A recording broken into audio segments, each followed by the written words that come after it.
wabarakatuh. Yang saya hormati Profesor Adi Heru, yang saya hormati Bapak Dr. Masudi, yang saya hormati semua alumni dari Yogyakarta, yang saya hormati semua pengurus keluarga mahasiswa Demak Yogyakarta.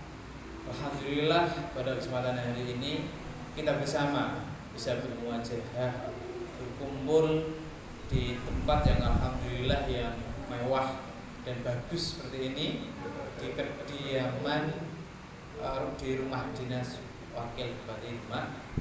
Alhamdulillah kita semuanya masih diberikan kesehatan, masih diberikan waktu, dan masih diberikan kesempatan untuk berkumpul, saling bertemu, saling melepaskan rindu.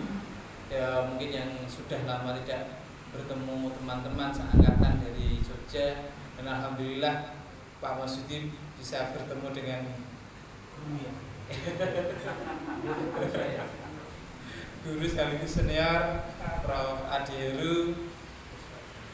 Ya, alhamdulillah semuanya patut kita syukuri. Salawat dan salam marilah kita haturkan pangkuan Nabi Agung Muhammad. Qaulina Allahumma sholli ala sayyidina Muhammad wa ala ali sayyidina Muhammad. Semoga dengan sholawat yang kita sampaikan kepada beliau, sang revolusioner, sang mencerah, dan semua hal suri teladan terbaik yang tersematkan dalam sosok beliau, semoga sedikit cahaya dari beliau bisa masuk ke dalam hati kita semuanya.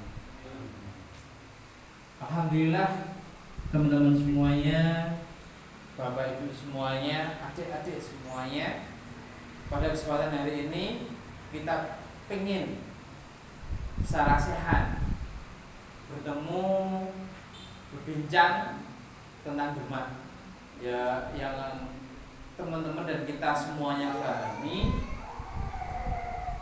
Tantangan terbesar di Demak sekarang di Pangapunten, apalagi Pak Masudi yang di Sultan Agung juga mengalami mengenai abrasi yang sekarang 1/8 dari wilayah Demak itu sampun tergerus.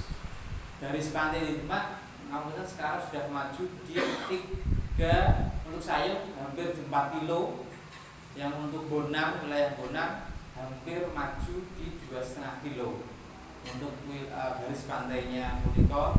Kemudian yang untuk wilayah-wilayah yang tergenang air, kemudian Pangapunten yang dulunya itu persawahan, sekarang sudah tidak bisa ditanam padi sebagai mata pencaharian utama warga Demak. Sudah meluas bahkan sampai Wonosalam, sampai Karangtengah. Kemudian sayung, sudah sayung yang sudah berbatasan dengan Merangin. Pangapunten, hal itu kalau tidak kita pikirkan bersama-sama, dicarikan formulasi terbaik bersama-sama sejak sekarang, mungkin 5 tahun lagi di Pangapunten sangat Bapak Ibu Sedanten, Prof. Adi, Pak Masudi, mungkin Demak pemandangannya 5 tahun lagi seperti ketika kita perjalanan dari Rembang sampai Tuban. Berarti di sebelah kiri jalan semuanya sudah matang. Itu sama seperti penelitian dari Wetland yang saya kemudian Mas Nadib juga ikuti selama 5 tahun kemarin, menunjukkan semua prediksi yang ada relevan dengan data-data yang kemarin yang dikumpulkan. Seperti itu Pak Masudi, Prof. Adi Heru, monggo bisa memberikan pandangan kepada adik-adik, terutama karena kemungkinan ketika hal itu terjadi, adik-adiklah generasi adik-adik yang Pangapunten istilah Jawanya itu menangi hal tersebut. Dan pas itu terjadi, adik-adik semuanya pas di usia tonggak kepemimpinan Demak, ada di usia teman-teman semua. pengantar minta ujangan dari Pak Masudi, Prof. Guru untuk kita semuanya. Ngapunten, assalamualaikum warahmatullahi wabarakatuh. Nama dari mana sekarang? Anak berapa? Monggo. Baca nama sama dari kan istrinya ada apa? Istrinya siapa ya? Assalamualaikum warahmatullahi wabarakatuh. Boleh dibuka maskernya ada apa? Nama saya Dini dari Sambung. Udah punya suami, anak satu. Sambung. Terima kasih. Assalamualaikum warahmatullahi wabarakatuh. Nama saya Mifroha dari Indokolio, dulu di UIN Jogja angkatan 2000. Jadi sudah angkatan tua saya. Saya senang sekali ketika ada undangan dari adik-adik KMDI. Semoga nanti berlanjut untuk seterusnya karena ini adalah forum silaturahmi kita, jangan sampai terputus. Saya sekarang ngajar di SMA 1 Guntur, jadi monggo kalau lewat ke Guntur atau ke Jogolyo pinalak di tempat saya. Terima kasih. Assalamualaikum warahmatullahi wabarakatuh. Assalamualaikum warahmatullahi wabarakatuh. Saya Fatma, biasa dipanggil Mbak Fatma gitu. Saya adiknya Mbak Mif, dulu kuliah di UIN juga. Saya angkatan 2006, dulu kuliahnya di UIN Fakultas Saintek.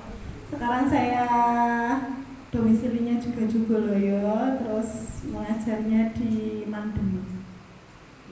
Terima kasih. Wassalamualaikum warahmatullahi wabarakatuh. Pak Sanoni ya? Oh iya. Apa namanya saya itu? Satu tulisan dari saya.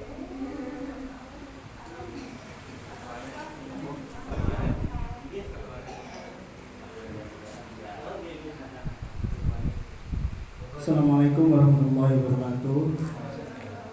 Perkenalkan, saya Fajar Arif Budianto. Saya dari UIN Sunan Kalijaga angkatan 2020, prodinya Ekonomi Syariah.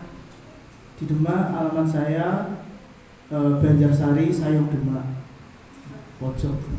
Itu apa dulu ya? Iya. Iya, dulu. Tahun ini. Iya, iya. Iya, terima kasih. Matur nuwun. Assalamualaikum warahmatullahi wabarakatuh. Assalamualaikum warahmatullahi wabarakatuh. Perkenalkan, nama saya Abdul Hamid dari Logo Sayung Demak. Logo Sayung Demak. Dulu kuliah di UIN Jogja angkatan 2013, prodi hukum. Ya, sekian, terima kasih. Assalamualaikum warahmatullahi wabarakatuh. Perkenalkan, nama saya Yohanes Irfan, bisa dipanggil Yohanes. Alamat saya di Desa Telogoweru, Kecamatan Guntur. Saya angkatan 2016, dulu di Universitas Teknologi Yogyakarta, prodi informatika. Itu. Sekian dan terima kasih. Sekarang di mana, Mas? Sekarang masih di rumah. Mandiri ya? Ya. Ya. Buat pesawat apa dan pertanian. Perkenalkan, nama saya Alvin Dudi. Alamat saya di Karangawen. Saya kuliah di UI Yogyakarta angkatan 2018, prodi hukum. Dan lulus, Mas, berarti? Sudah. Assalamualaikum warahmatullahi wabarakatuh. Perkenalkan, nama saya Rifki Maulana. Alamat saya di Kerajaan Bogor, Kecamatan Bonang, Kabupaten Demak. Sekarang kuliah di UIN angkatan 2022, prodi Hukum Ekonomi Syariah.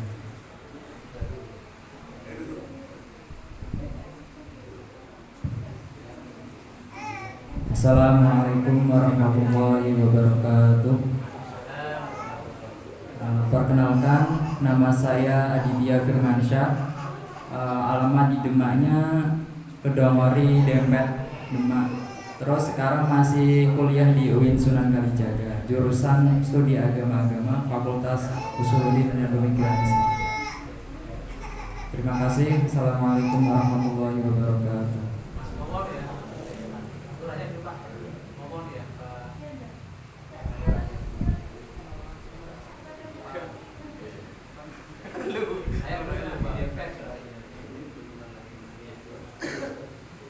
Assalamualaikum warahmatullahi wabarakatuh. Perkenalkan, nama saya Syifa. Saya dari UNY, angkatannya 2017. Kalau di Demak, domisilinya di Karangrejo, Wonosalam. Terima kasih. Wassalamualaikum warahmatullahi wabarakatuh. Assalamualaikum warahmatullahi wabarakatuh. Perkenalkan, nama saya Rina Riana, alamat rumah di Desa Pulosari, Karangtengah. Sekarang saya masih kuliah di Universitas Ahmad Dahlan, angkatan 2018, prodi Teknik Industri. Assalamualaikum warahmatullahi wabarakatuh. Nama saya Sheryl dari Desa Kedung Mutih, Kecamatan Wedung. Kuliah di UIN, prodi Ekonomi Syariah tahun 2022. Terima kasih. Assalamualaikum warahmatullahi wabarakatuh. Perkenalkan, nama saya Fairatul Mahmuda dari Desa Jungkasir, Kecamatan Wedung. Kuliahnya di UIN angkatan 2021. Perkenalkan, nama saya Elisa Noviananta dari Duku Genting, Desa Sebelum. Sekarang kuliah di UIN, prodi Ekonomi Syariah angkatan 21. Assalamualaikum warahmatullahi wabarakatuh. Perkenalkan, saya Nani Rahmawati dari Desa Krangkulon, Kecamatan Wonosalam. Sekarang kuliah di UIN, sama juga prodinya Komunikasi Islam. Terima kasih.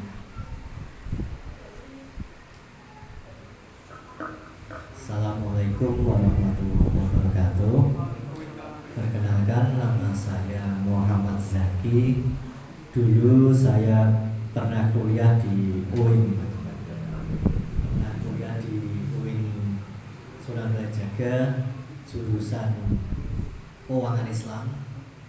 Masih ada nggak? Saya kurang tahu. Dulu Keuangan Islam, pertama muncul Keuangan Islam, angkatan 2000. Saya angkatan pertama Ekonomi Islam di UIN Jogja. Sekarang saya bekerja di MI Surakarta, sebelah kabupaten sini.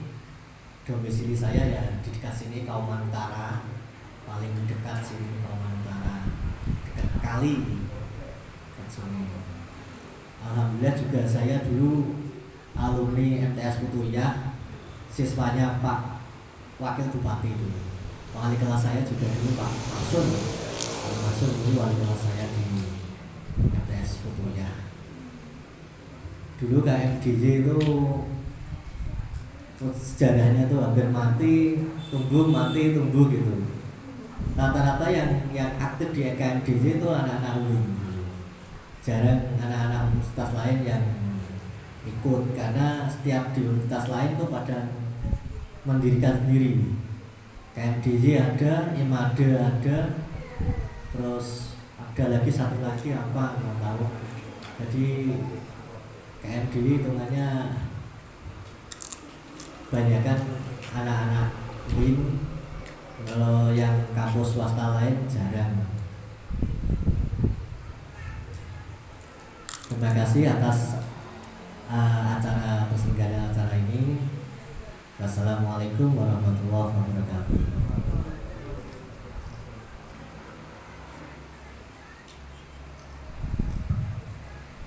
Ya, assalamualaikum warahmatullahi wabarakatuh. Perkenalkan, nama saya Bahrul Huda. Saya dulu alumni Yogyakarta di Universitas Sarjana Wiyata Mahasiswa, dan saya pertama masuk dulu angkatan 2013, lulusnya sebelum corona. Karena kalian adik-adik semuanya yang ada di Jogja, saya ada sedikit saran untuk kalian untuk menikmati apa saja yang ada di Jogja, baik dari segi ilmu seni, ilmu pengetahuan, dan ilmu agama. Karena kalian bisa mengasah ilmu di Yogyakarta itu dengan maksimal, nanti bisa dibawa pulang diaplikasikan di Demak. Karena menurut saya eman-eman kalian masuk ke Yogyakarta tanpa sepengetahuan ilmu semuanya yang ada di sana, karena kalian yang akan gali dari segi seni, segi pengetahuan, dan keagamaan. Itu saja menurut saya dari untuk penyampaian saya. Assalamualaikum warahmatullahi wabarakatuh.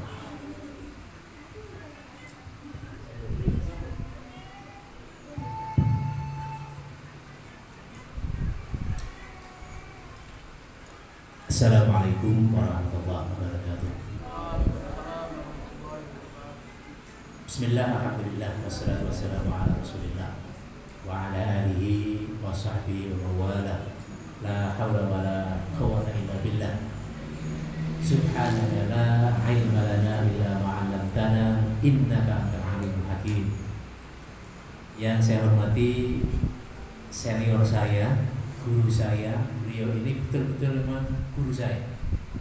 Jadi beliau ini dosen di Fakultas Kedokteran Gadjah Mada. Ini Profesor Adi Heru. Jadi saya murid beliau. Bahkan skripsi saya dulu bimbingannya, pembimbingnya beliau. Tapi saya tidak tahu dulu kalau beliau ini ada hubungannya dengan Demak. Jadi dulu sudah tahu. Jadi saya sudah sangat kenal, artinya sangat akrab dengan beliau, dan beliau ini dulu jadi dosen, ya pokoknya biasa, makanya saya juga manggilnya Mas Adi Heru walaupun dosen saya. Bapak Ibu dan juga adik-adik semua ini yang saya hormati, tadi saya kira sudah dikenalkan semua ya, dan agak lengkap ya, mulai dari Dempet ada, dari Kedung Ori, ada dari Bonang, dari Kerajaan Bogor. Assalamualaikum, waalaikumsalam. Monggo, Mas.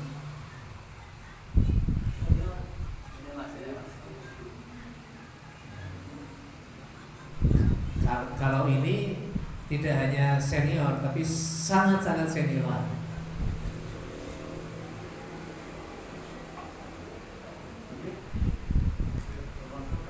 Jadi ini sekaligus yang baru hadir, saya juga akan mengenalkan diri. Jadi beliau ini Profesor Maksum. Beliau dosen juga di Gadjah Mada. Adik-adik semuanya, saya kira semuanya, karena nggak ada yang kecuali kalau ini yang lebih tua dari saya hanya Mas Maksum sama Mas Adi. Kalau yang lain pasti di bawah saya, makanya supaya lebih akrab adik-adik. Pertama, saya mengajak pada semuanya, mari kita pastikan ya, semua kegiatan kita, termasuk kegiatan kita pada hari ini, kita pastikan pantang tidak menjadi tambahan ilmu dan tambahan amal soleh. Apalagi nanti ada Profesor Adi Heru dan Profesor Maksum yang nanti akan sharing kepada kita. Dan dengan kita memastikan itu menjadi amal soleh, gimana caranya ya, gampang ya. Caranya kita niatkan dengan niat yang baik. Ini kegiatan yang baik, kalau kita niati dengan niat yang baik, berarti itu menjadi amal soleh kita semuanya. Sebelum saya nyampaikan, jadi tapi karena forumnya kan forum sarasihan ya, saya sedikit mungkin cerita ya terkait dengan KMDZ, karena kebetulan saya pernah menjadi ketuanya. Jadi ketua dulu namanya KSRFDZ. KSRFDZ. Kalau saya nggak hafal karena itu ya KSRFDZ. Waktu itu masih KSRFDZ kan? Atau tidak KMD? KMD ya. Jadi kalau saya dulu di Fakultas Kedokteran Gadjah Mada itu angkatan 1997. Jadi saya sekarang sudah eyang, tapi tetap masih eyang muda. Eyang muda. Mas Maksum berapa cucunya mas? Cucunya berapa? Cucu. Dua. Iya, ini yang lebih senior sama dengan saya. Cucu saya dua. Ya. Tapi saya jauh dengan Prof Maksum. Prof Maksum sudah sangat senior ya, di sana. Jadi tahun 2000 lah, dari tahun 99 itu memang ya alhamdulillah waktu itu KRSFDY, Keluarga Siswa Raden Fatah Demak Yogyakarta singkatannya. KSRFDY, Keluarga Siswa Raden Fatah Demak Yogyakarta. Waktu itu kami sudah mengusulkan namanya keluarga mahasiswa Demak saja loh namanya. Dulu kan siswanya juga nggak ada kan. Tapi waktu dulu itu kan ada siswa, karena dulu ada banyak siswa juga. Kemudian lama-lama banyak keluarga mahasiswa Demak Yogyakarta. Dan alhamdulillah waktu itu luar biasa ya aktivitasnya pada waktu kami jadi ketua sukunya pada waktu itu. Alhamdulillah banyak sekali kegiatan yang bisa dilaksanakan di Demak ini. Saudara-saudara semua, adik-adik yang saya hormati, kita ngobrol terkait dengan ya di Demak ini. Saya kira ada ya bagaimanapun di setiap wilayah. Tapi walaupun nanti mungkin yang terkait dengan spesifik masalah banjir nanti ada Mas Adi Heru, ada Prof Maksum, ini beliau pertanian, teknologi pertanian. Jadi nanti bisa kalau rob itu nanti diapakan ya, misalnya banjir apa ya, mungkin nanti bisa mungkin banyak menyampaikan. Yang belum pernah kenal beliau ini juga dulu pengurus PBNU, pengurus besar Nahdlatul Ulama di Jakarta, di Prof Maksum. Ada yang saya hormati, ada 3 hal sebenarnya ya. Kalau kita bicara ya dimanapun ada 3 bidang yang selalu ketika kita berada dimanapun, termasuk untuk pengembangan daerah Demak itu ada 3 bidang. Dan 3 bidang itu mungkin kalau adik-adik pernah ya, mungkin masih ingat gak? Doa yang diajarkan pada kita ketika minum air Zam-Zam.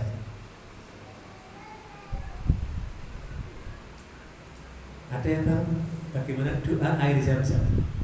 Doa ketika minum air Zam-Zam. Nah, ini untuk adik-adik ada apresiasi. Kalau ada yang bisa doa air Zam-Zam 100.000. Doa dengan air Zam-Zam.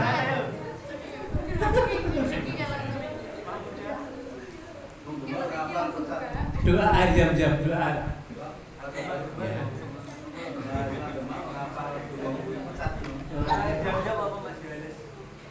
Ini ada keluhnya nih, dimulai Allahumma inna nas'aluka. Ya.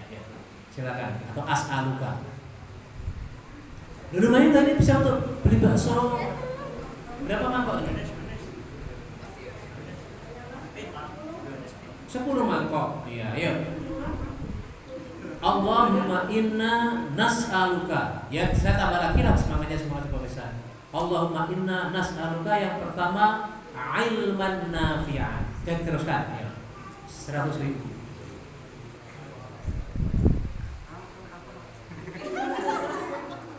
Mas, yang dari kategori tadi.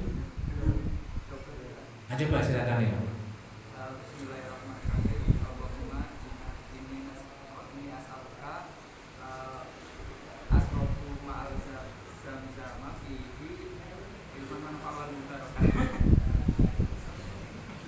Yang dimulai ada beberapa, tapi yang saya maksud yang dari Allahumma inna nas'aluka ilman nafi'a, karena nanti yang akan kami sampaikan 3 bidang. Allahumma inna nas'aluka ilman nafi'a yang pertama, yang kedua siapa ya udah ya tunjuk jari aja nanti yang dapat apresiasi. Loh ya kan ada. Yang kategori ya Mas, kategori.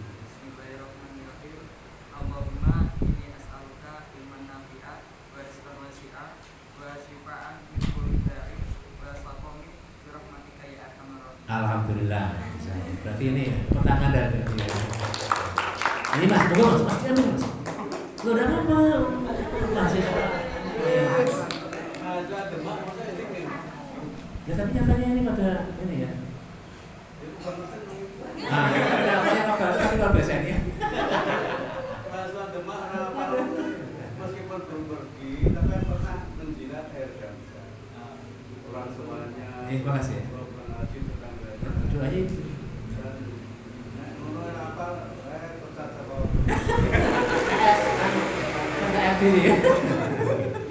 Oke, ini nggak maksudnya ini sebenarnya yang sampaikan Prof Masum ini ya untuk inilah upaya untuk supaya kita bersemangat untuk ya belajar.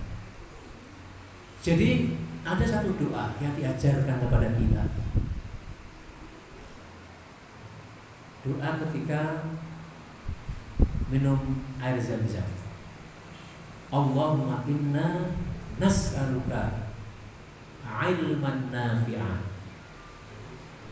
wa rizqan wasi'an wa shifaan min kulli da'in wa saqamin bi rahmatika ya arhamar rahimin.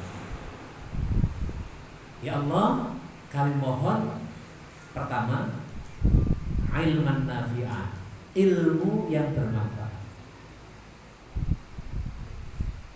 Yang kedua warizqan wasi'an, rizki yang luas. Yang ketiga wasyifaan min kulli da'in wa saqamin, jadi sehat atau sembuh dari sakit dan penyakit. Oh ya, yang belum pernah mungkin ketemu saya, jadi saya rumahnya di sini ya, di pertengahan sini. Tiap hari di Rumah Sakit Islam Sultan Agung. Monggo kalau mau ke sana, Prof Masum belum pernah saya bikinkan kopi ya, yang gitu saya. Oh, pernah sekali ya. Oh iya sama waktu ya. Nah, berarti Mas Yadir, kapan-kapan saya punya di ruangan saya itu di rumah sakit, saya punya alat kopi. Tapi kemarin Mas Fajar bikinkan ya, tapi kan waktu itu saya agak terbuka susu ya, jadi ya. Mau silakan.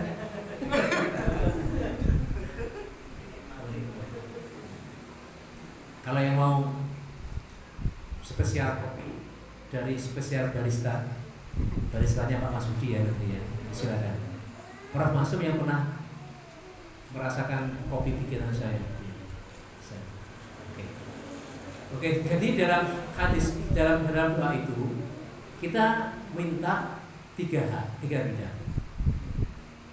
Pertama adalah ilmu yang bermanfaat. Sebenarnya ini adalah bidang pendidikan. Yang kedua warizqan wasi'an, rizki yang luas. Yang bidang apa? Ya bidang ekonomi. Yang ketiga wa shifaan min kulli da'in wa saqamin, bidang kesehatan. Saudara, dimanapun kita dan di lembaga apapun, termasuk di pemerintahan, di kabupaten, di daerah, termasuk untuk diri kita, kalau 3 hal itu clear dalam kehidupan,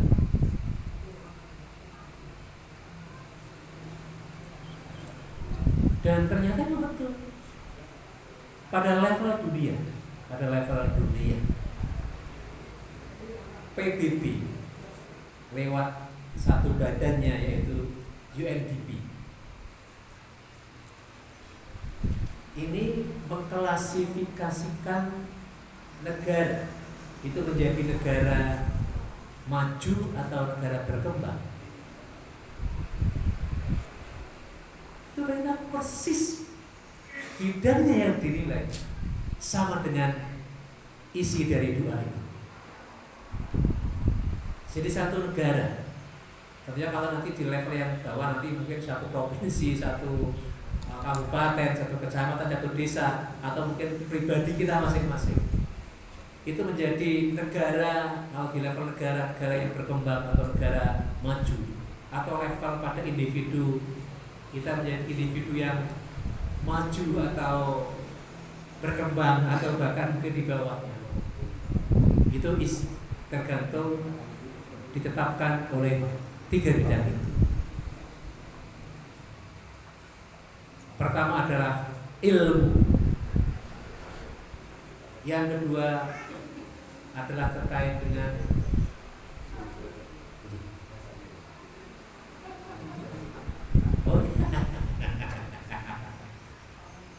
Mas Masam ini suka bercanda begini.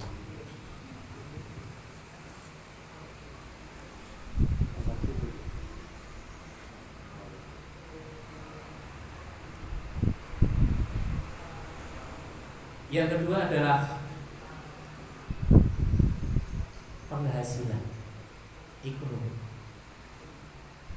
Dan yang ketiga yang tidak kalah penting adalah kesehatan.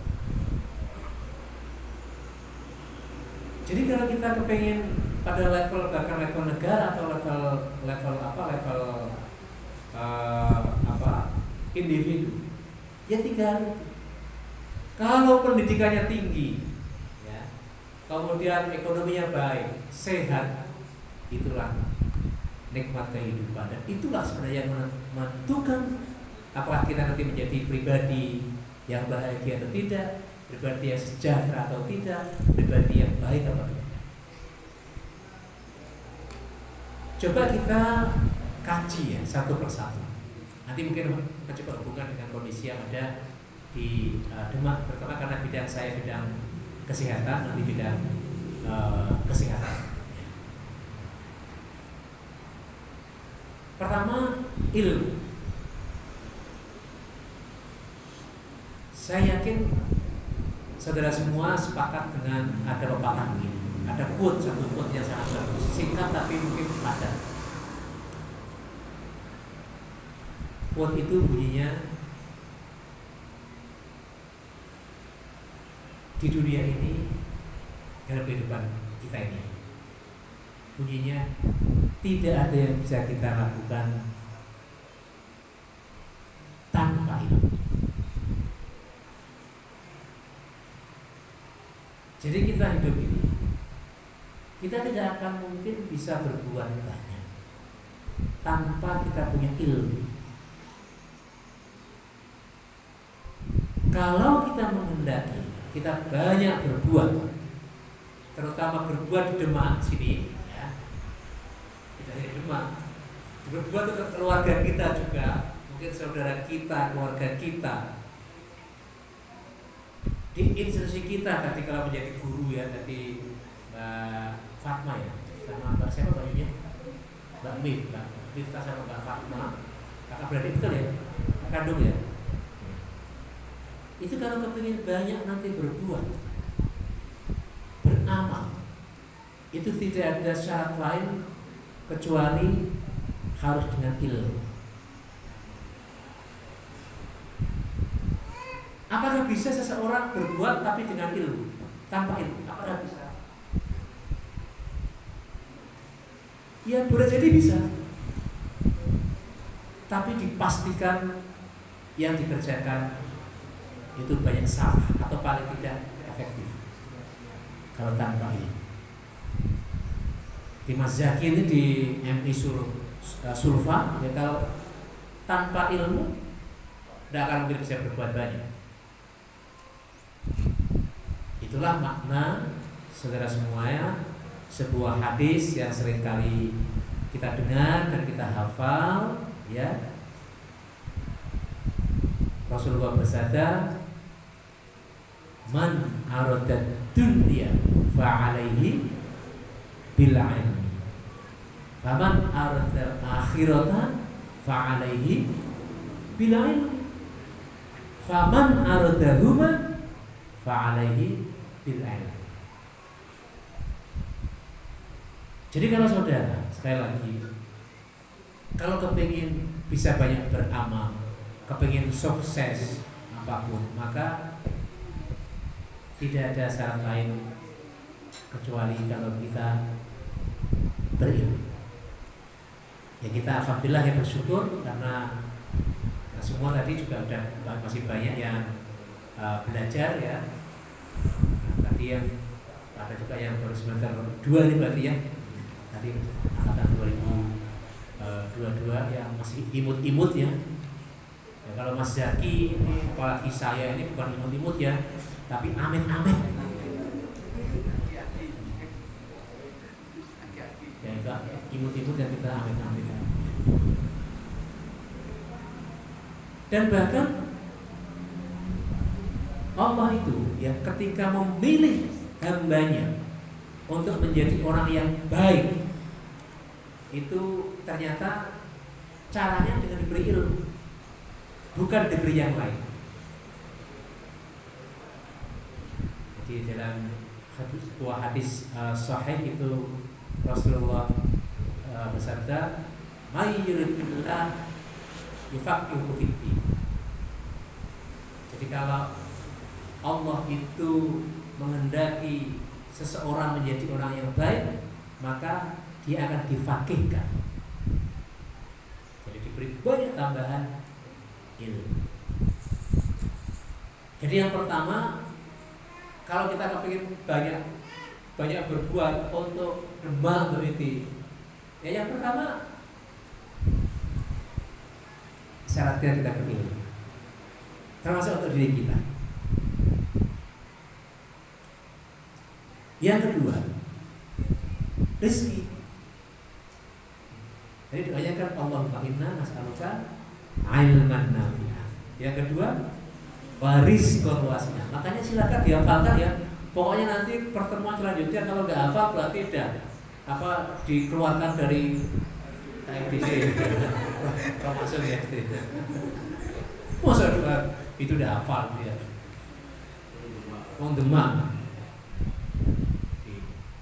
Jadi yang kedua rezeki.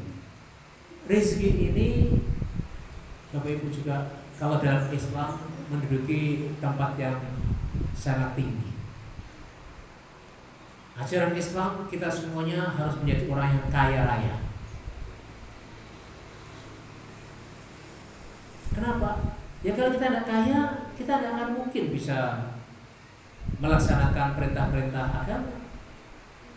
Kalau nggak kaya, kita tidak bisa memberikan zakat. Karena zakat itu ada nisabnya, ada aturan-aturannya. Kalau kita biasa-biasa, uang kita untuk kehidupan kita sendiri aja tidak cukup, kita tidak berkewajiban untuk zakat. Padahal perintah Allah dalam Al-Quran, ketika Allah itu memerintahkan kita untuk sholat, itu selalu diikuti dengan zakat. Jadi kalau ada perintah aqimus sholat, itu lanjutannya wa atuz zakat. Jadi kalau kita tidak punya rezeki yang banyak, ya kurang kita. Makanya kita semuanya harus kaya. Kalau tidak kaya, kita nggak bisa banyak berbuat. Tidak bisa banyak berbuat kalau kita tidak kaya. Sama dengan tadi, kalau kita nggak berilmu, tidak bisa banyak berbuat. Makanya harus menjadi orang yang kaya, duitnya banyak. Seperti Prof. Maksum dan Prof. Adi Heru, para guru besar. Guru besar itu pasti kaya ya. Nah, uangnya banyak. Tapi harus dengan ilmu. Guru juga sekarang banyak yang kaya ya, karena ada sertifikasi guru ya. Alhamdulillah. Kalau saya juga alhamdulillah sudah dapat sertifikasi dosen. Jadi kalau saya sebenarnya basicnya juga saya dosen di Fakultas Kedokteran Unisula, tapi sekarang banyak diamanai di Rumah Sakit Islam Sultan Agung. Ya lumayan lah, namanya dapat serdos ya, sertifikasi dosen. Nah yang ketiga itu yang nggak kalah penting, kalah penting, kesehatan. Ada satu quote ya, health is no everything, but without health everything is nothing. Kesehatan itu memang bukan segala-galanya, tetapi tanpa kesehatan nothing. Benar betul, kesehatan itu bukan segala-galanya, tetapi tanpa kesehatan segala-galanya tidak berarti apa-apa, atau paling tidak terkurangi artinya. Sepakat? Nah, ini ini yang tadi yang saya Mbak Fatma sama Mbak Mif tadi itu bisa merasakan ini itu kalau sehat ya. Coba kalau sakit sariawan aja deh, nggak usah itu, sakit sariawan aja. Sakit sariawan itu, walaupun Mas Zaki ini kalau pas sakit sariawan tuh melihat istrinya cantik ya, kalau pas sudah sariawan lihat istrinya cantik aja jadi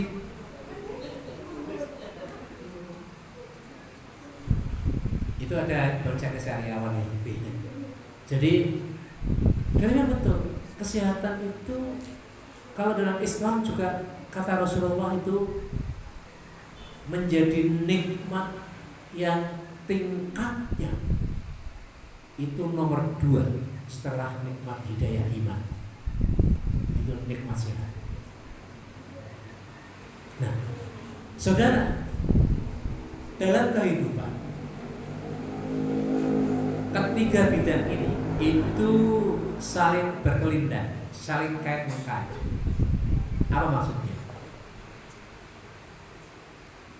Kalau seseorang itu miskin, itu sebenarnya lingkaran setan. Kalau seseorang itu miskin, maka nanti kecenderungannya dia tidak sehat. Jika orang miskin, itu kecenderungannya tidak sehat. Yang mana bisa sehat? Dan nanti kalau orang miskin, ilmunya juga akan terhambat.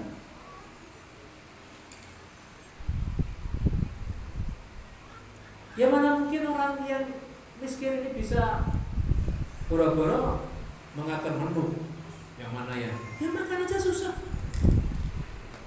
Tempat tidurnya, tempat tinggalnya juga pasti nggak sehat, lingkungannya nggak sehat, dan dia banyak kena penyakit.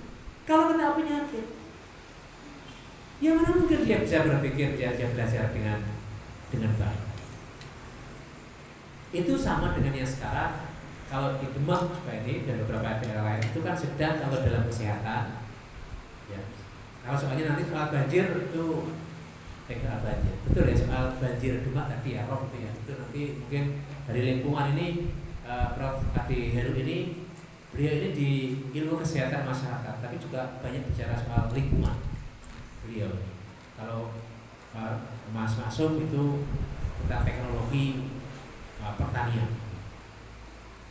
Jadi kalau saya di bidang kesehatan. Jadi contohnya begini, di bidang kesehatan.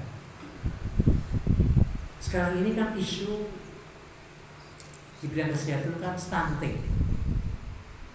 Tahu ya stunting ya? Apa stunting? Bukan hanya kurang gizi banyak. Stunting apa stunting? Telat pertumbuhan, kurang gizi apa lagi? Apa stunting apa? Soalnya ini kan jadi ini ya semua orang tahu ya, maksud kita kalau mahasiswa nggak tahu stunting, nah nanti tidak. Ini orang-orang di kampung-kampung desa sekarang kan sedang ada booming ya stunting. Karena stunting ini luar biasa. Jadi stunting itu tidak hanya sekedar nanti ini kurang, nanti maksudnya kurang gizi. Stunting itu sebenarnya indikator nanti. Indikator terkait dengan nanti bagaimana negara ini nanti akan berkembang.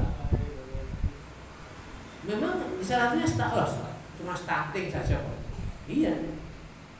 Kenapa? Karena kalau nanti stunting itu terus, stunting itu benar salah satunya. Jadi sebenarnya stunting itu adalah ya kondisi adanya gangguan pertumbuhan karena kurang gizi sampai pada umur 2 tahun, di bawah 2 tahun. Jadi mulai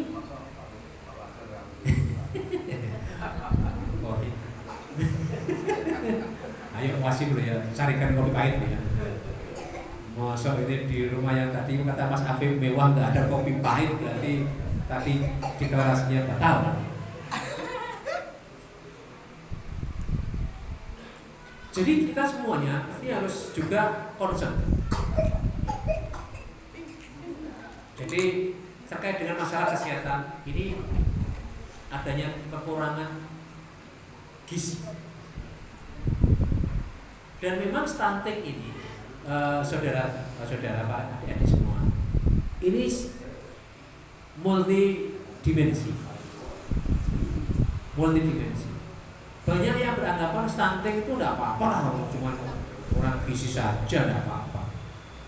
Tapi ketika orang itu anak itu kurang gizi, apalagi sampai stunting, pertumbuhannya juga terhambat.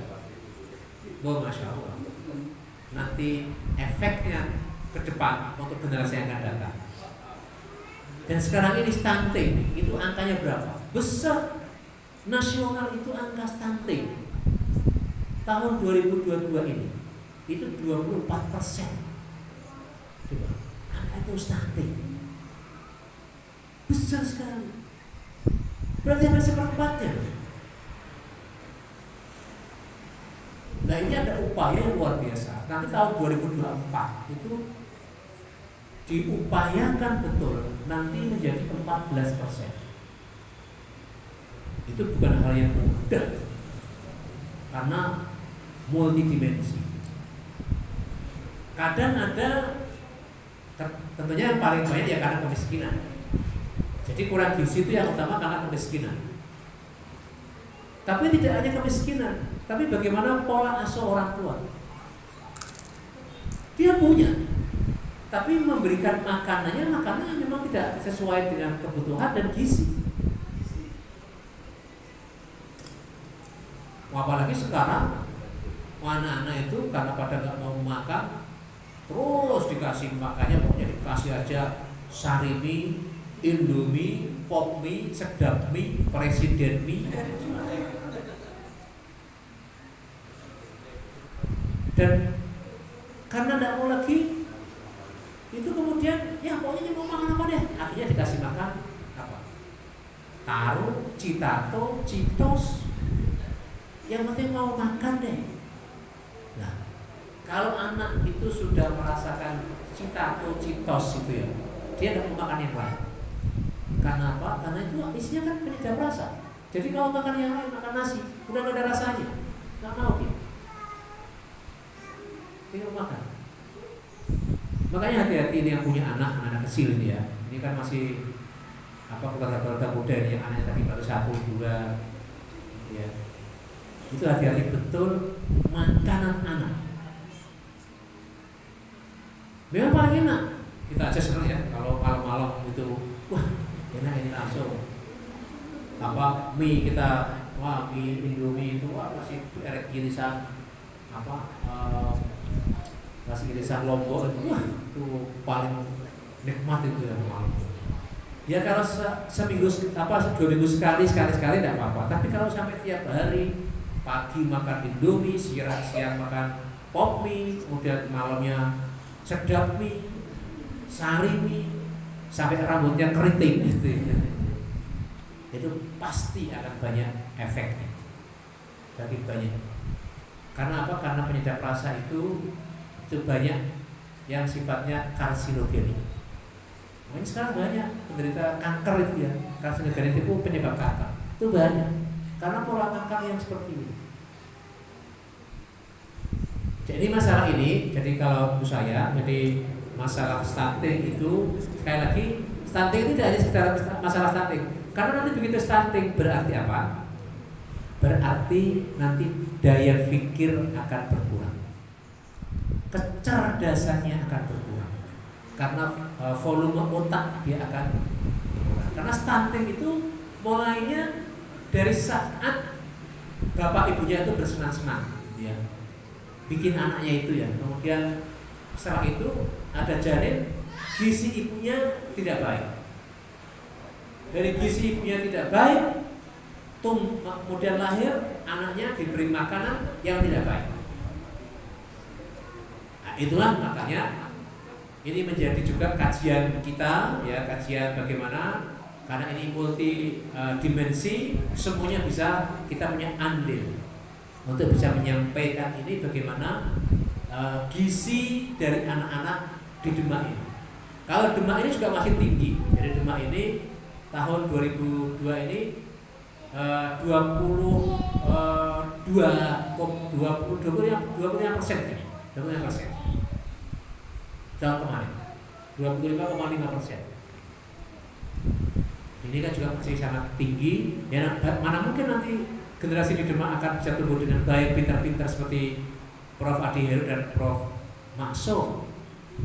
Memang volume otaknya yang berkurang, kecil. Yang mana mungkin bisa bersaing, mana mungkin bisa diterima di UMPTN, karena memang gizinya jelek. Itu mohon juga menjadi perhatian di samping tadi yang disampaikan oleh Mas Afif terkait dengan masalah di Demak, terutama yang lebih spesifik adalah terkait dengan rob yang terus menerus mengabrasi ya daerah-daerah. Moro Demak itu sudah kalau kamu loh Prof. Maksum sudah pernah kali ya sana ya saat beberapa tahun ini itu tiap hari itu terendam air. Jadi nanti awal-awal hilang kan? Ya sampai ke depan Moro Demak. Di saya kalau goes ke sana itu begitu yang ke sana udah air kok itu sekarang. Saya kira ini sebagai ini ya, jadi mungkin pengantar ya untuk ya berdiskusi dan semuanya.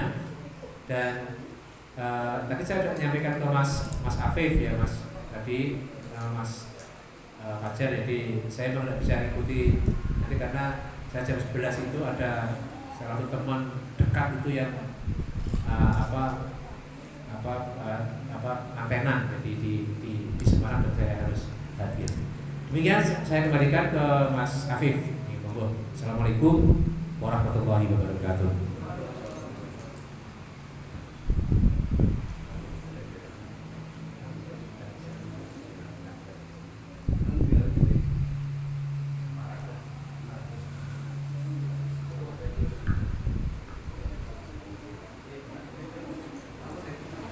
Assalamualaikum warahmatullahi wabarakatuh.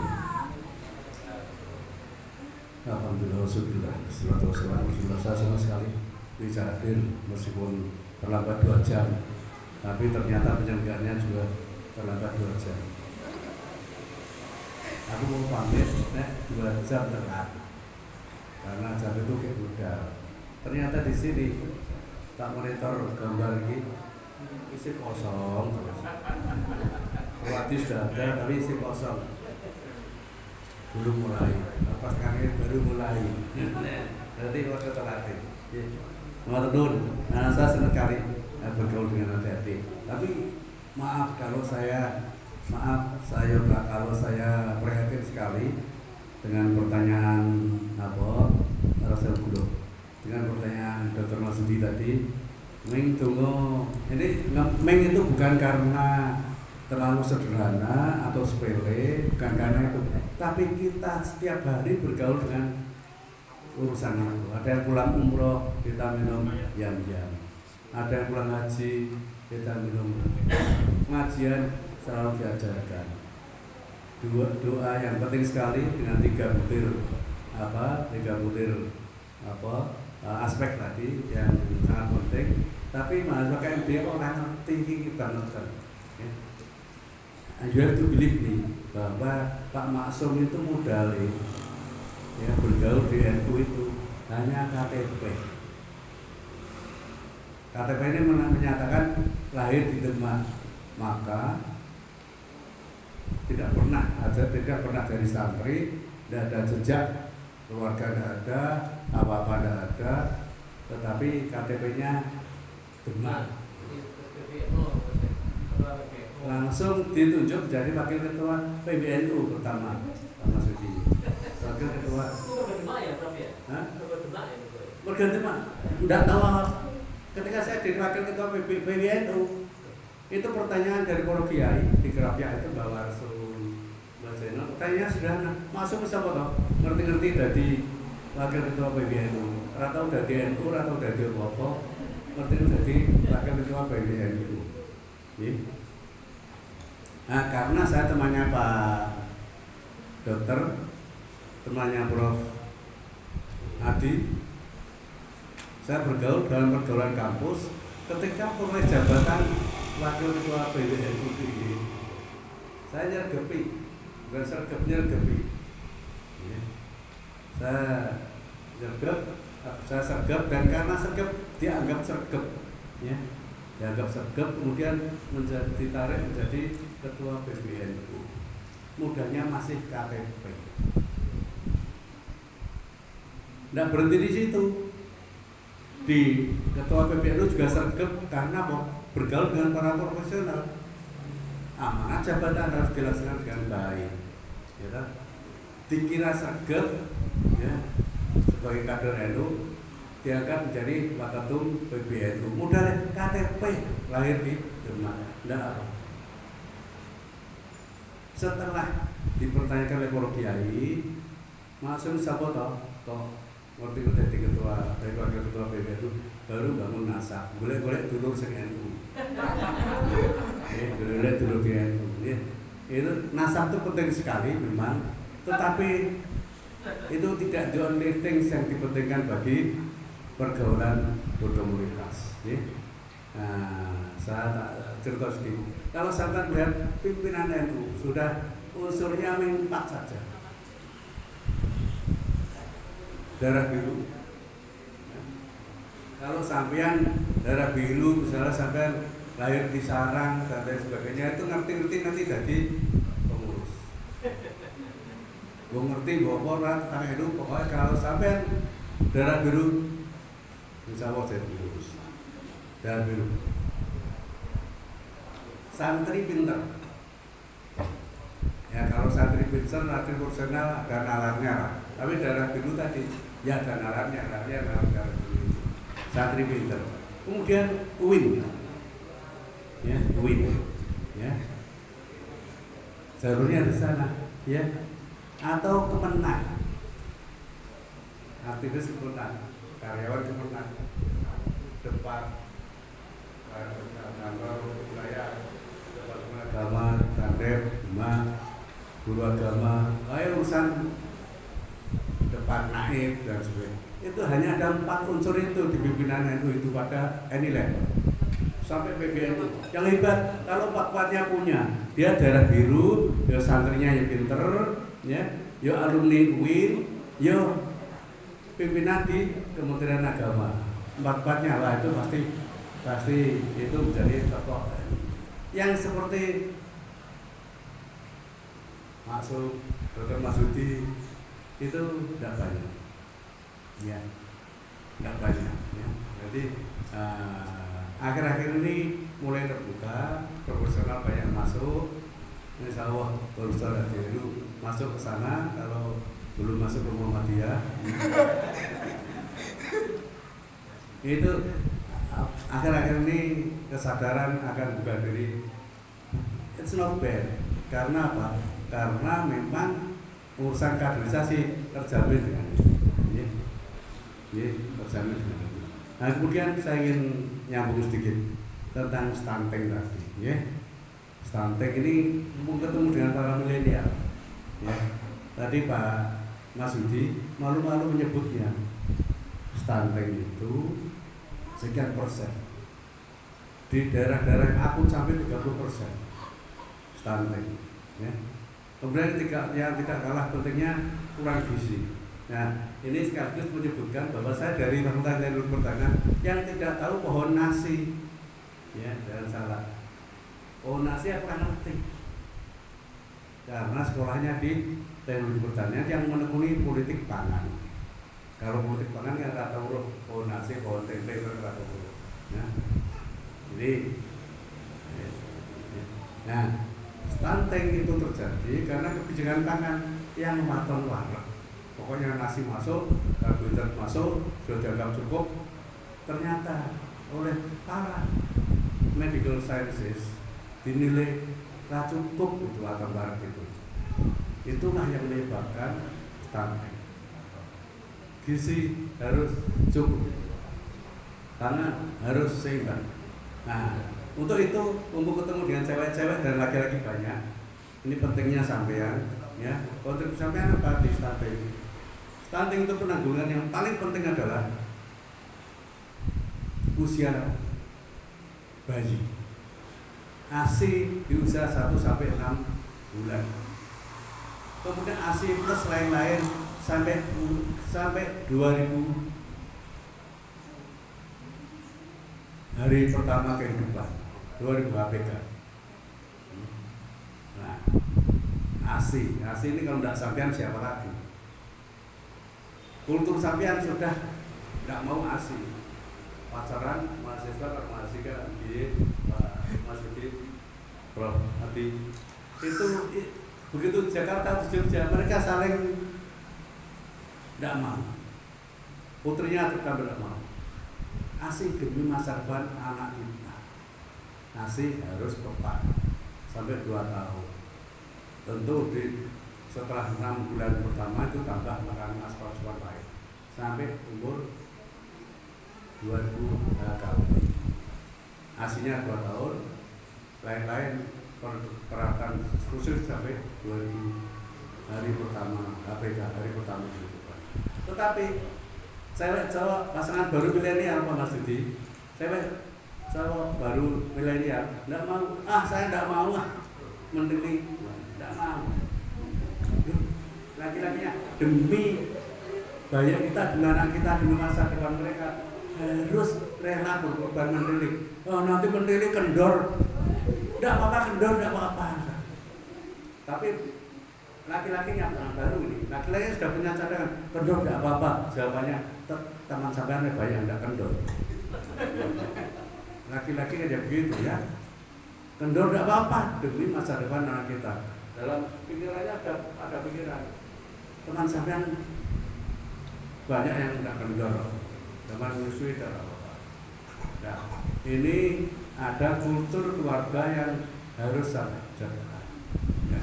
Kultur keluarga yang harus sampai jaga. Ini penting sekali posisinya untuk urusan stunting.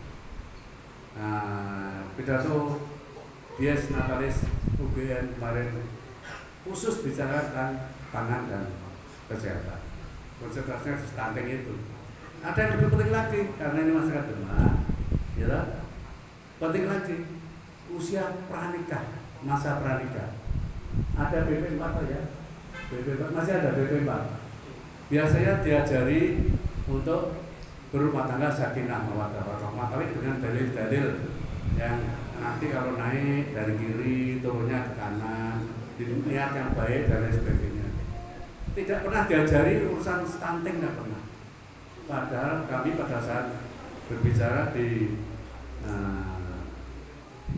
Badan Pangan kami ingatkan, sampeyan harus intervensi Kementerian Agama bahwa bagian dari BP4 yang tidak kalah pentingnya dengan nasihat-nasihat halal dan haram tadi, yang ada kan BP4 halal haram, Anda boleh lihat rumput tetangga dan lain sebagainya ya, nasihatnya gitu ya.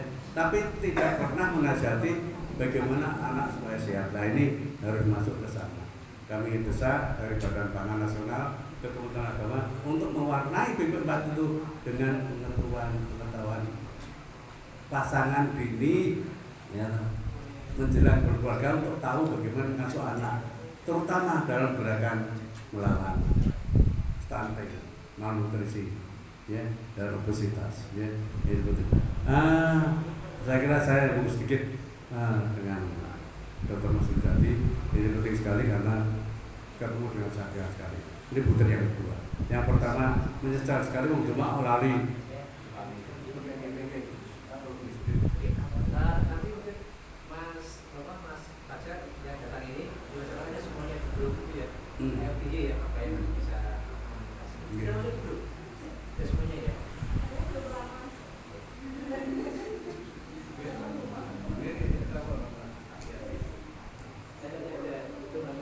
Ini selanjutnya serem lagi, maksudnya.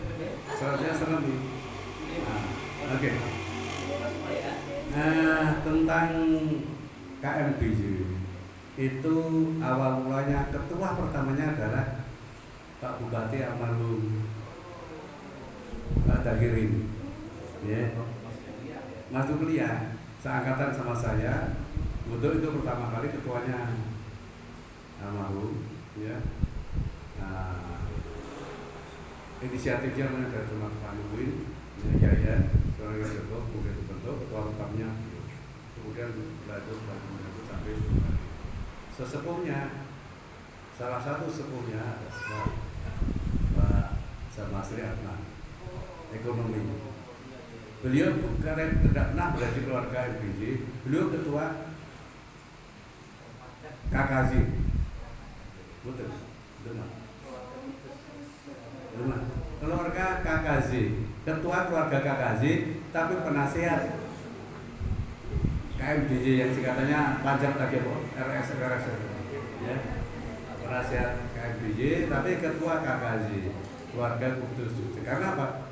Beliau yang Pekarangannya, nah dari kecil sekolahnya di Kudus, sampai jadi dosen ekonomi menjadi ketua KKZ. Nah, ini persoalan jamiah kita, ini KMBJ. Ini mau jadi apa? Saya kira, ya, kita semua, ya. Dan kalau kita melihat mengikuti Dr. Wahyudi, asalnya jelas. Kita ketemu sebagai orang yang beragam, beda-beda, ketemu dalam satu tujuan, satu etika membangun jamiah KMBJ, dan tentu itu mau bubar atau tidak bubar, begitu Allah ya mengatakan mau tidak bubar atau bubar sakarepmu, ya, karena Allah dalam firman-Nya waja'alnakum syu'uban wa qabaila lita'arafu.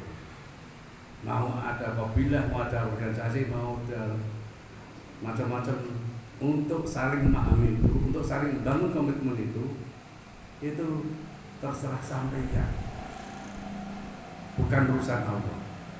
Allah maha partisipatif, ya. Kenapa saya berani mengatakan Allah maha partisipatif? Kenapa Allah tidak peduli dengan itu, kecuali kita yang melakukan. Beliau milih kata ja'ala, ya, milih. Kalau laki dan perempuan itu pakai kata kholaqa. Enak melakukan ya, mega dari Pak Musa, gila. Wajahlah kusu. Kenapa belakangnya wajahlah kusu bapak ilah, bukan kholak. Tidak nih kholak ja'ala itu. Kalau ja'ala itu partisipatif. Kalau sama tidak peduli pada MY, bubar ke MY. Mau kita apakan tergantung pada itu partisipatifnya Allah SWT. Contoh partisipatif yang luar biasa dengan sumpah. Walaqad khalaqnal insana min sulalatin min tin. Ya tak? Sungguh yakti, ya, dengan sumpahnya dengan la, dengan kok, ditumpuk-tumpuk, ya.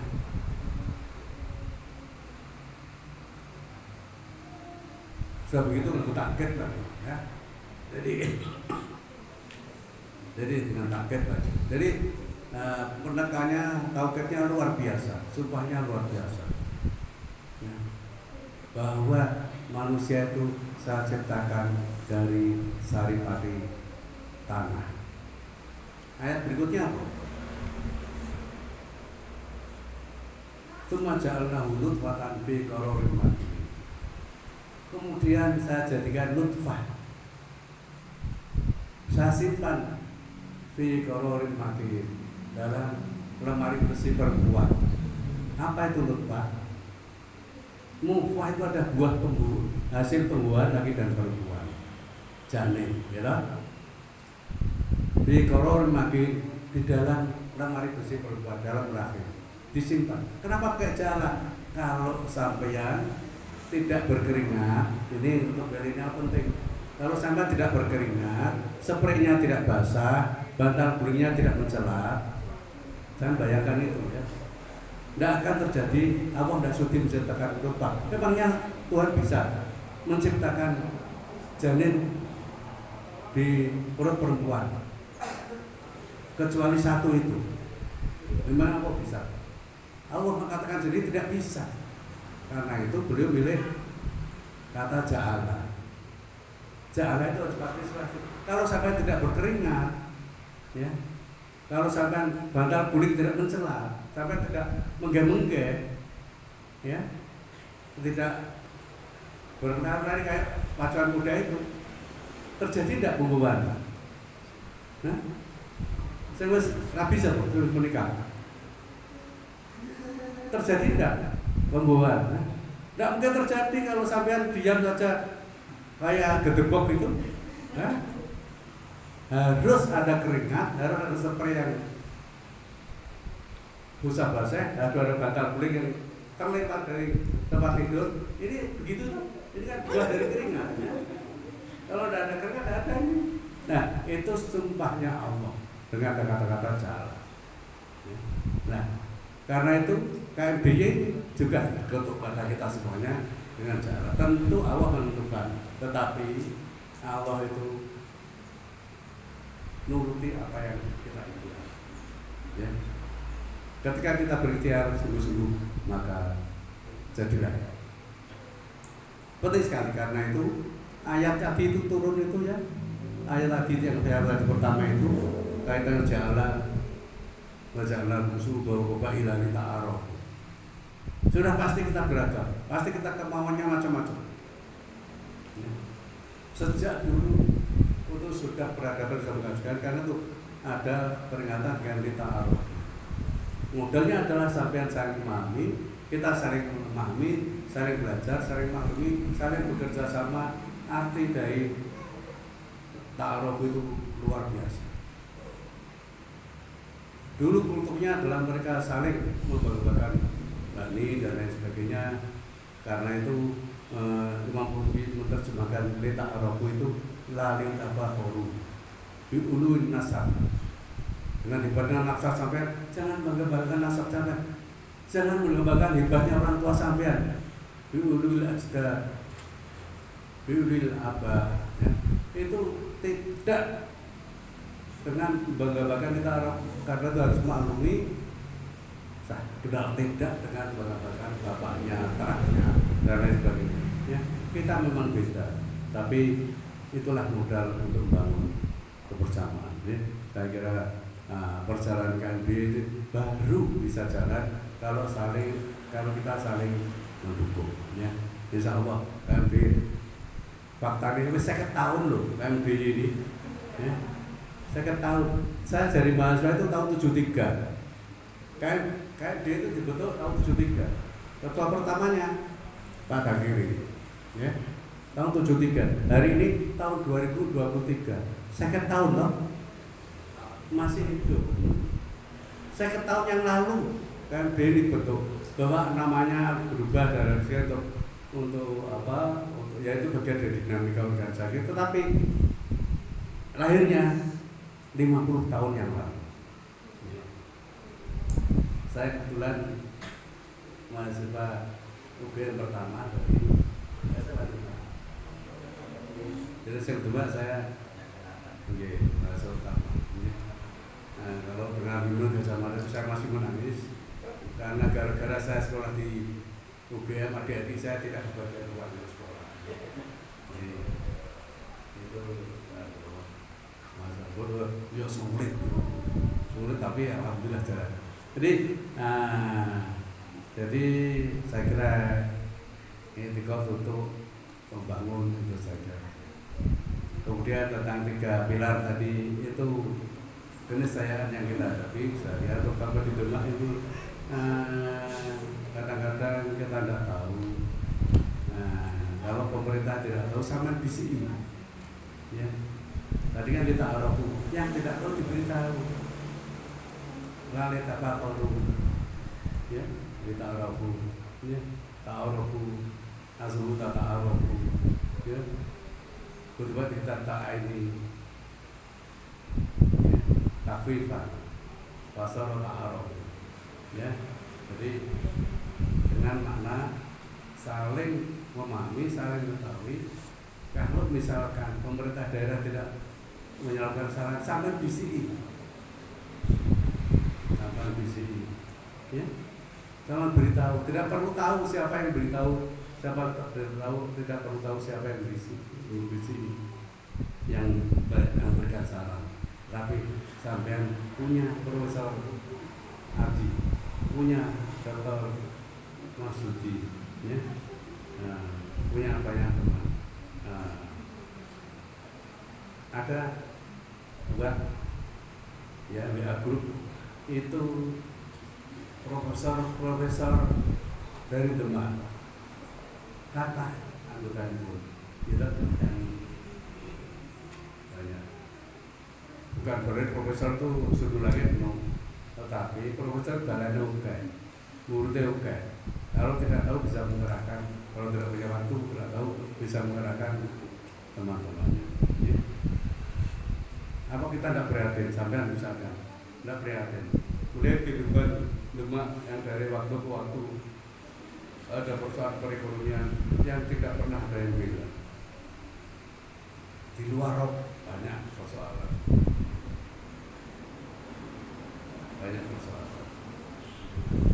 Jadi kita bisa membisiki kemampuan di DPRD, ya, balik terorin rokok dan tidak rasa kader di BCI, ya.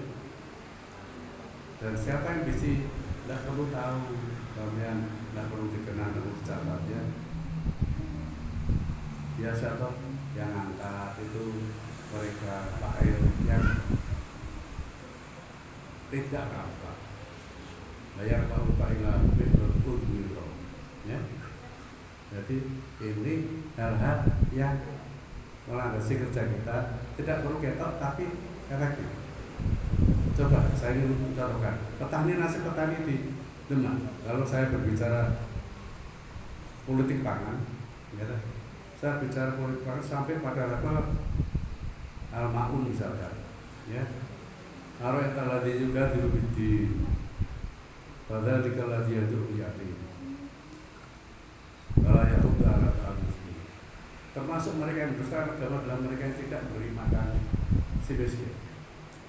Yang terjadi di Demak tidak sekedar tidak memberi makan si miskin, kehidupan si miskin pun dipersulit. Kehidupan si miskin itu dipersulit, dipersulit dengan importasi, dipersulit oleh pemerintah pusat. Pemerintah daerah pasti tidak tahu dan saya harus ngajari. Pas waktunya panen pemerintah impor beras, ya. Kalau sama kiai saya tanya, kiai, yang dimakan santri itu halal enggak? Ya halal, kok tahu halal? Ya beli di pasar, berasnya beli di pasar, gini. Itu halal gitu. Apa betul halal itu? Iya, itu memenuhi selutur buyuk ada di sana, arkanul buyuk ada di sana. Ya, ada itifak. Ya bu, itifak mau itifak, ya.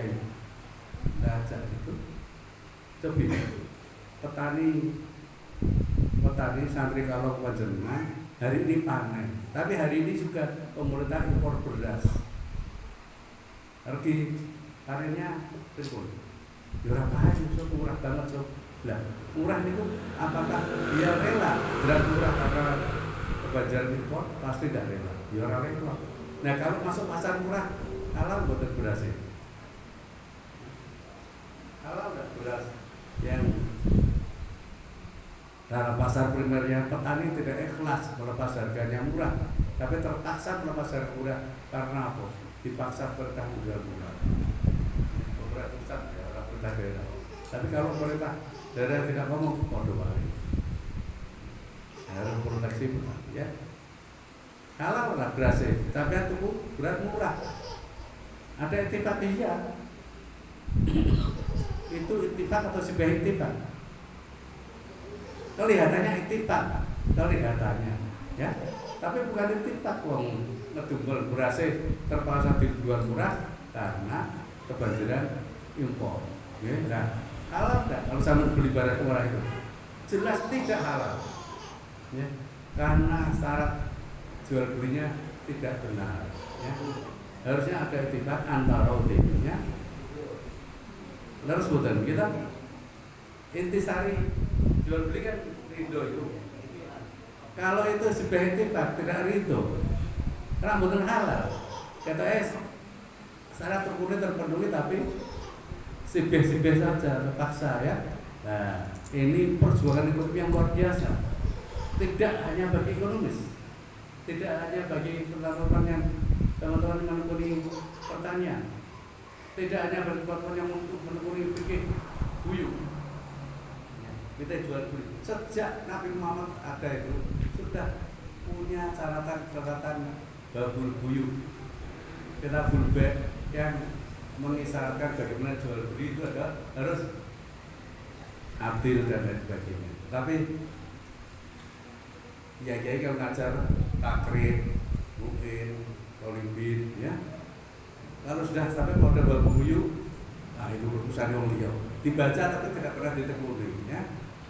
Tapi kalau babul nikah, ya kita nikah itu apa ya? Tidak hanya apa dipraktekke, ya nanti papat, ya dipraktekke. Jadi bukan itu barang yang baik, ya karena bagian dari sunnah Rasul. Tetapi yang dapatnya kok itu tok dalam kita butuh haram. Sampai tamrinnya itu saya mengatakan tamrin tidak masuk akal. Misalkan, iya hukumnya wudu dengan air tegar. Tasih toh tamrin itu wudu dengan air tegar, ya. Belum betul tidak bakal ada atau wudu pakai air tegar. Belum, saking tidak ada air. Kalau tidak ada air, ya air tegarnya diminum. Ya. Bukan untuk wudu. Hukumnya bagaimana? Wudu dengan air tegar. Itu barang yang tidak pernah terjadi selamanya dipakai sebagai tamrin dari dulu sampai hari ini. Tapi tentang buyut tadi, antara tadi tidak pernah diajak baca santrinya. Ya, saya kadang-kadang olok-olok ya gitu ya. Kok olok-olok saya kan keluar masuk pesantren boleh nyindir Pak Ketum BPNU. Ya. Jadi kalau sudah babul buyut dibaca selesai, tapi tidak pernah direview, tidak pernah ditekuni. Sampai Rasulullah di Talibin itu, ya ada hadis Rasulullah yang mengatakan la yahtakiru illa khawdiku, tidak pernah menimbun ibadah dalam jual beli itu, dalam buyut itu kecuali pendosa, kecuali khawdiku. Padahal khawdiku dipakai. Nah, cewek-cewek sing apa? Khawdiku dipakai dia kan di mana? Contohnya, ya Nabi Yusuf mencaci maki pemerkosanya, ya, dengan menyebut khawdi'atun. Ya, itu kan luar biasa kata-kata khawdi'atun ya. Allah nyebut kebejatan Fir'aun khawdi'un, ya. Sampai level-level itu ini layak kecuali khawdi'un, tidak boleh menimbun barang khawdi'un. Saya berani mengambil mau mukhalafahnya Kalau menimbun tidak boleh, karena menimbun itu membuat konsumen tidak bisa membeli barang karena barang begitu mahal harganya, begitu langka. Sebaliknya, yang kita bacakan antara kita harusnya mampu mengumpulkannya. Yang impor barang membuat petani tidak bisa menikmati harga mahal, itu juga termasuk khotibun, ya. Hadis yang agak-agak dulu orang menyebut al-mukatir takiru al-ulul. Nah kita yang banjiri, yang impor itu kemudian membuat petani tidak bisa menikmati hidup karena bayaran tidak laku murah sekali. Itu kan berarti yang membuat begitu yang impor itu termasuk al-ulul. Apa ya sampai siapa yang wajib dinalati? La'anahullah, siapa? Dunia. Masuk pemerintah. La'anahullah ya. Loh, yang impor siapa? Pemerintah apa? La'anahullah, masuk pemerintah di itu ngake la'anahullah. Saya itu sekian penting sekali. Demak KTP ini itu sudah bersinar, ya. KTP sudah mengantarkan kemana-mana. Sampai haram hukumnya, ya. Bagi kita. Kalau di mana-mana itu kalau ada di Jogja, kalau ada anak-anak ngaji, gurunya sama di gurunya sama masih ada di rumah. Terus ya. Sampai sekarang, Demak itu terkenal template untuk belajar ngaji. Ini khidmat yang luar biasa. Mari kita pertahankan, ya. Mari kita pertahankan. Tapi ya jujur, tunggu mobil baru jam kurang ngerti. Ya, nah, itu contoh aja. Wallahu muwaffiq ila aqwamit thoriq. Assalamualaikum warahmatullahi wabarakatuh.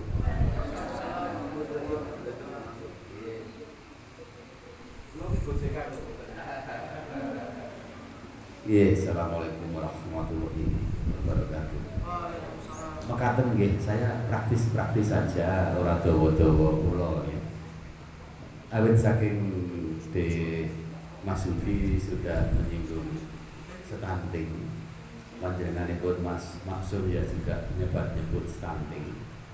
Kaleresan kita Fakultas Kedokteran UGM itu meneliti 53 kabupaten di seluruh Indonesia mengenai stunting. Ya. Jadi saya tidak umum, tapi betul-betul kita teliti. Nah, untuk kebagian saya itu daerah Nias. Nias itu cedake Sumatera Barat, tapi kepulauan kecil. Dia bagian dari Sumatera Utara, tapi tidak mau mengakui Sumatera Utara sebagai ibu kotanya. Karena Nias ini dianggap sebagai suku tersendiri. Miskin, Kristen mayoritas, di sana banyak anak-anak muda dipasung, dileboki kandang kayak sapi begitu. Kemudian lagi di Flores dan sekitarnya itu juga kita teliti banyak sekali anak stunting. Kemudian di daerah Papua Nabire itu juga kita teliti banyak sekali anak-anak kecil-kecil keriting stunting gitu. Kemudian di daerah Parigi Motong yang banyak durian mahal itu banyak anak-anak kecil stunting. Di sana juga ada suku tersendiri yang disendirikan koyo-koyo suku Newogedan begitu. Jadi banyak ketertinggalan. Jadi asal banyak di DWK ya kemiskinan. Kemudian saat ini Januari kemarin tim kedokteran UGM itu ke Banggai Kepulauan. Banggai Kepulauan itu ini Sulawesi, di sini Maluku, di sinilah di pulau ada ratusan pulau kecil-kecil itu kita meneliti di sana. Nah, saya fokus saja sekarang ke Banggai Kepulauan itu tadi. Di sana itu nuwun sewu banyak seks bebas. Bocah cilik-cilik wis gendong anake kaya gendong adike wae. Dan kemudian kebanyakan laki-laki di sana itu pekerjaannya adalah memanjat kelapa, karena itu pekerjaan favorit mereka. Padahal ini nak yo janjane goblok-goblok manungsa ya. Karena ternyata kalau di Sumatera Barat ora usah kok menek klopo, ngunduh klopo menungso. Kalau di Sumatera Barat monyet. Itu kan berarti kan teknologinya rendah ini ya. Mbok menawa kudune niru Sumatera Barat wae sehingga manusia tidak disakiti. Nah, di sana itu banyak anak-anak muda-muda orang gelem sekolah. Non saya seneng bahasa Jawi, bahasa Indonesia atau campuran? Campuran ya. Nah, iya. Nah, seperti itu. Hari ini sebetulnya bulan ini tim UGM itu akan ke Banggai Kepulauan lagi. Kita akan menerapkan namanya sekolah perempuan di sana. Nun sewu goblok-goblok wong wedok di sana. Nun sewu putrine ayu-ayu gitu. Goblok-goblok. Nah, kita kalau meneliti itu kan juga wawancara dan juga memeriksa kesehatannya. Saya wawancarai. Kita wawancara itu tidak hanya kita ambil sing beres-beres, pinter-pinter sekolah-sekolah, tidak. Bahkan sing ora sekolah pun kita datangi, kita wawancarai. Nah, ada seorang ibu ayu banget. Ning duwe anak, ning ora duwe bojo.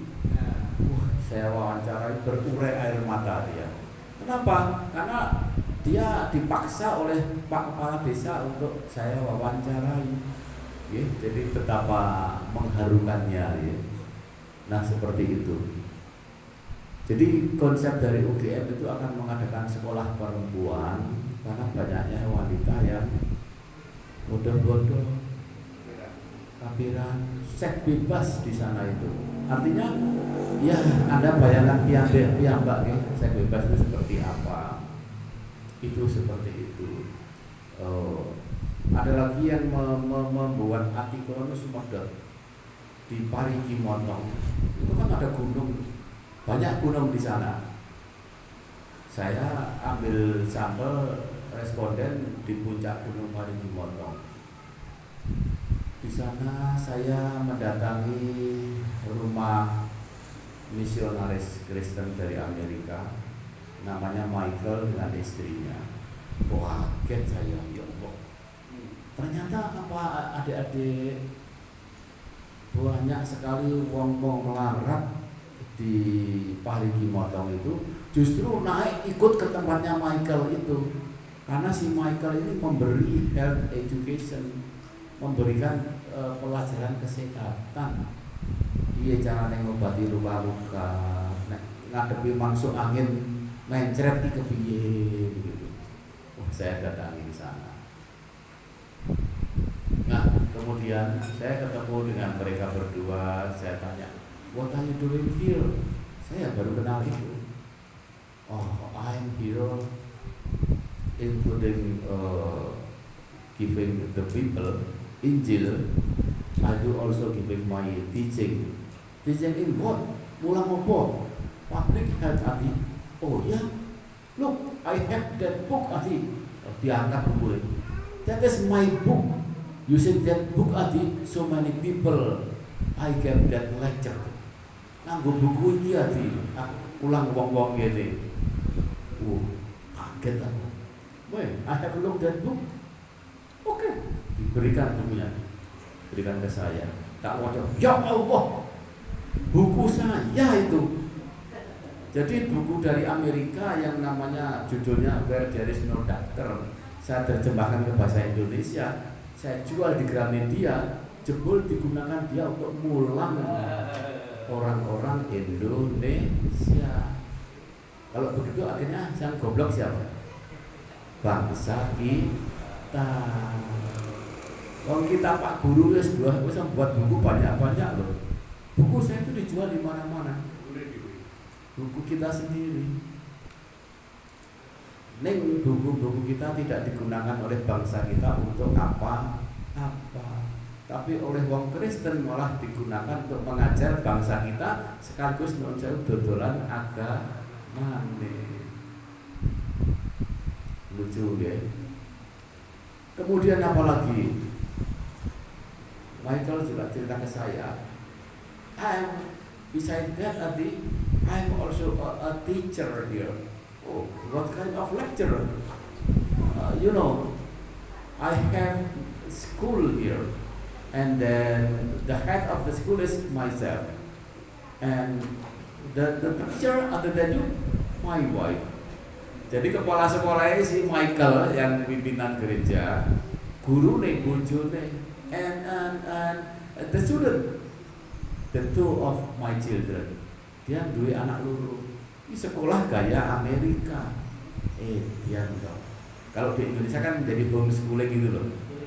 Ya, laki-laki itu sesuatu yang hebat, itu sesuatu yang luar biasa.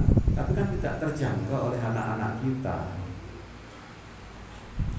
Nah ini sekali lagi gobloknya bangsa kita. Banyak guru nganggur ya lah.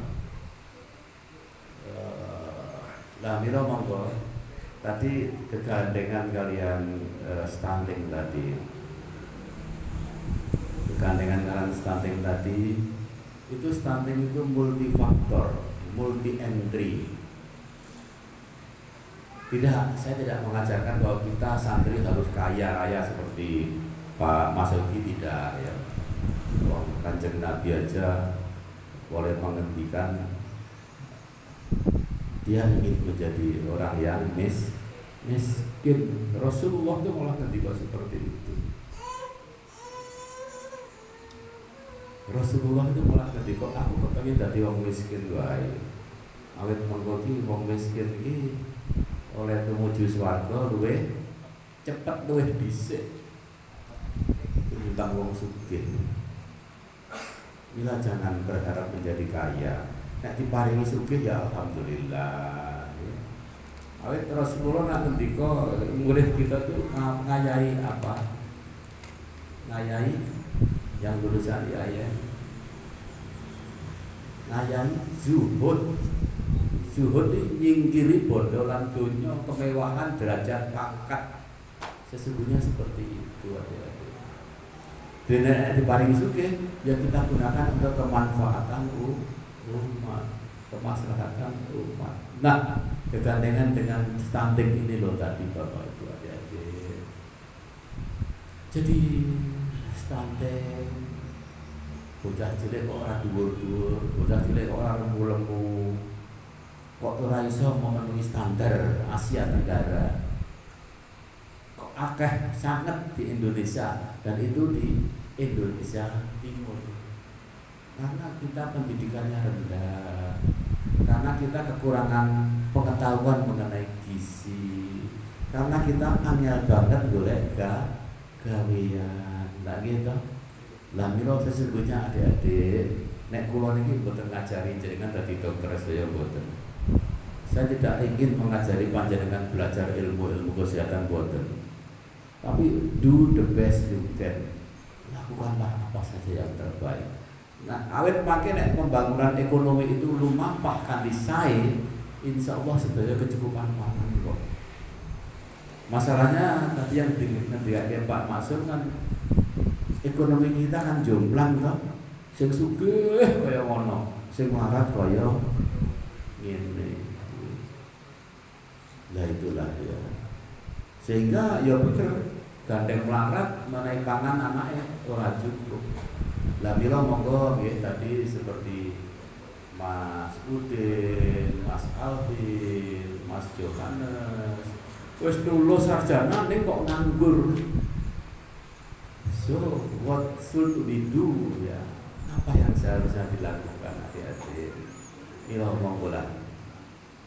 Panjenengan sami saya siap bantu kepiye carane menumbuhkan kewirausahaan.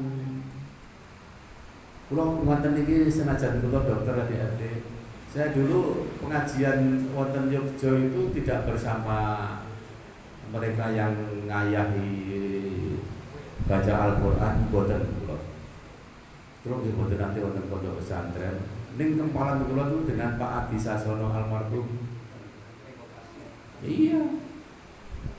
Yang perlu kula sewat dateng Pak AR Fakhrudin almarhum. Wong kula kalih Pak AR niku sering diparingi duit kula. Mas, iki Mas, arep berangkat toh pengobatan masal toh. Nggih Pak Yai. Kita paringi duit ya.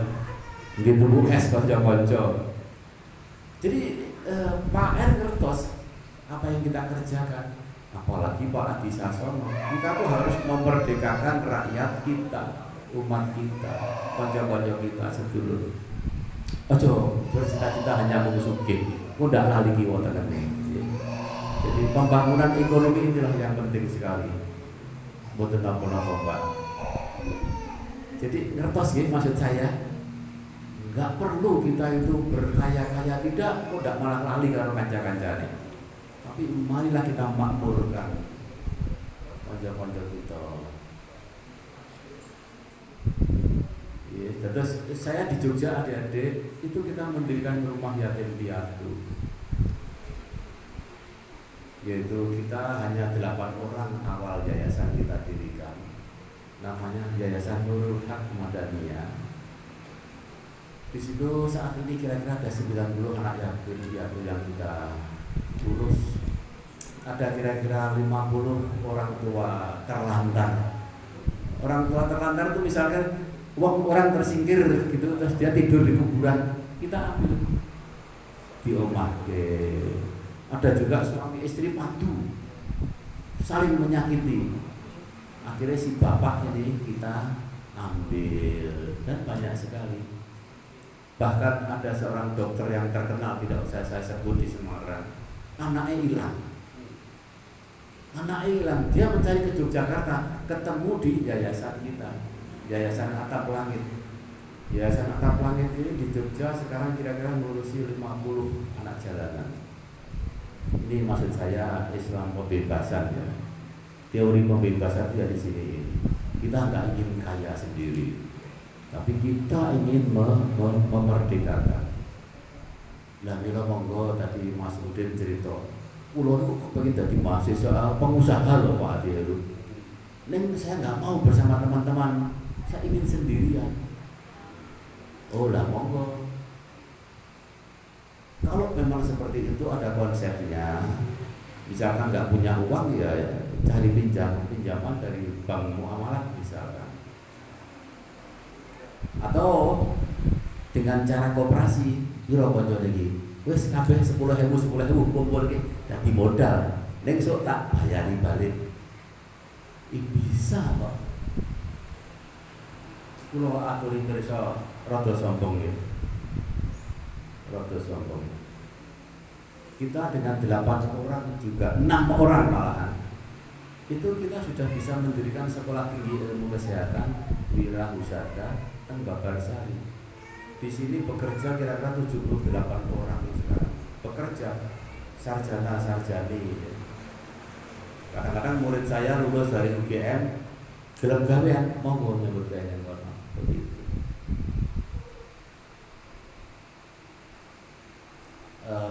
Ada lagi kita bersama 23 orang. Itu kita mendirikan rumah sakit Bapak Ibu. Jadi rumah sakit ini sekarang di situ bekerja kira-kira 173 karyawan. Ya banyak juga dosen-dosen UGM boleh tambahan boleh duit tambahan ini ya. Kita pekerjakan di rumah sakit kita. Ya penampilan saya seperti ini, saya tidak seperti orang kaya. Kita oleh yayasan hanya dibayar 50.000 sekali datang. Di luar itu enggak ada. Jadi ya seperti ini. Mila monggo adik-adik, tidak perlu minta kaya raya, tapi marilah kita makmur bersama. Kanjeng Nabi itu menekankan pada 7 hal. Tawasu fa satari. Ta itu taubat saking dosa-dosa kita. Wah itu warak, wirangi nek basa Jawa nih. kudu iso bedakno sing endi sing apik, endi sing elek, endi sing jahat, endi sing apik. Itu zuhud tadi itu. Kedah kudu nyingkiri bondo lan dunya. Ini wangel, tak omong nih gampang nih, mulai nandangi angel banget. Fa itu fakir. Kita harus merasa fakir. Awet sing sugih menika Gus. Cedhak banget ta wa sufa sabar, ngajai sabar. Apa ditemiling karo Pak Masud gak monggo. Ati kita monggo. Wasata. Ta itu ta wakal. Apa wae sing ana ngastane pangeran itu luwih apik tinimbang apa wae sing ana tangane afif. Ngaten nggih, pasal tari. Paling akhir niku ridho Allah. Gampang saya ucapkan ning angel oleh dan bila monggolah ini pembebasan ya, pembebasan. Jadi bukan hanya untuk diri saja, tapi untuk kita. Kita panjenengan sami. Awang kula niki dosen UGM Mas. Saya itu kan sering duduk bersama satpam di depan fakultas. Ternyata ada mahasiswa itu yang ternyata ngerasani kula disampaikan kepada satpam. Terus tak takoni, "Apa Mas? Kok kayak mau gerak-gerik karo sampean?" "Anu, Prof, mbon duka." "Apa?" "Sampean itu lho Pak Dokter, sepatune kok elek banget."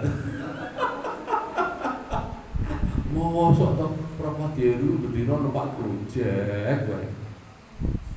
Saya naik Gojek sepeda motor 2 itu loh Mas. Itu di Paido karo mahasiswa. Wah, padahal lebih mudah, lebih murah. Koncone akeh.